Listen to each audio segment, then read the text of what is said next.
Shalom, perkenalkan nama saya Susana Riance Sadiboling. Kami dari kelompok 7 akan menjelaskan teori dan pemikiran dari tokoh Plato dalam sumbangannya untuk ilmu pendidikan agama Kristen.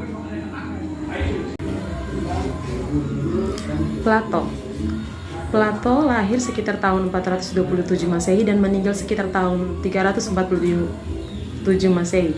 Adalah seorang filsuf dan matematikawan Yunani, secara spesifik dari Athena. Dilihat dari perspektif sejarah filsafat, Plato digolongkan sebagai filsuf Yunani kuno. Ia adalah penulis Philosophical Dialogues dan pendiri dari Akademi Platonik di Athena, sekolah tingkat tinggi pertama di dunia barat. Plato diyakini sebagai seorang filsuf yang berperan besar dalam perkembangan filsafat Yunani kuno dan filsafat barat secara umum.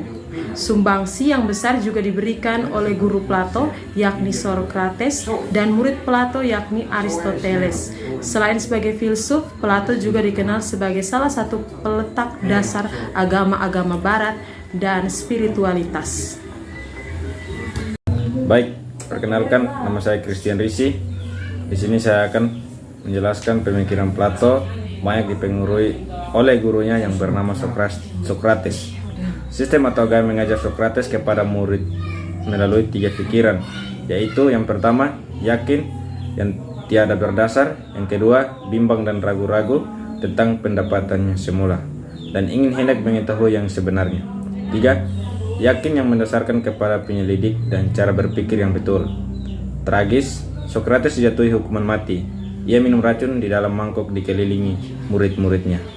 Socrates dituduh oleh musuh-musuhnya merusak akhlak para pemuda dengan pendekatan belajarnya. Baik, saya Eltisiri akan melanjutkan pendidikan menurut Plato. Pendidikan menurut Plato perlu untuk membimbing orang-orang meninggalkan semua bayang-bayang yang tidak berakar dalam kenyataan, agar melihat serta menganut kebenaran dalam proses pendidikan. Menurut Plato, kita dibimbing mengingat inti abadi dari benda-benda dalam dunia ini. Pria dan wanita berhak menerima pendidikan, yang termasuk dalam subjek pendidikan adalah anak-anak dan murid-murid dari kaum atasan.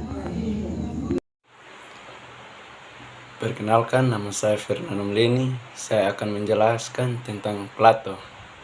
Menurut Plato, latihan itu bukan pendidikan, sebab pendidikan mencangkup perkembangan manusia secara kuat.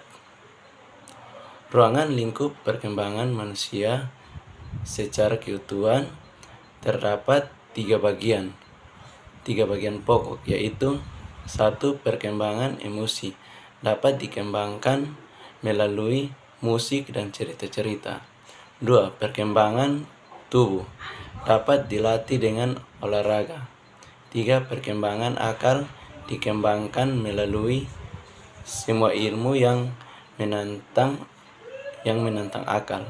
Misalnya ilmu ukur, ilmu pasti, ilmu bintang, dan dialektika. Olahraga akan terdidik akan menjadi pemimpin masyarakat. Perkenalkan, nama saya Sardono Batonis. Saya akan melanjutkan. Menurut Plato, pendidikan adalah menjadi tanggung jawab negara. Menurut Plato, manusia cenderung condong lebih menghargai keamanan pribadi meskipun dasarnya salah, ketimbang membuka diri terhadap pendekatan baru, pengetahuan baru, pengertian baru, dan sebagainya.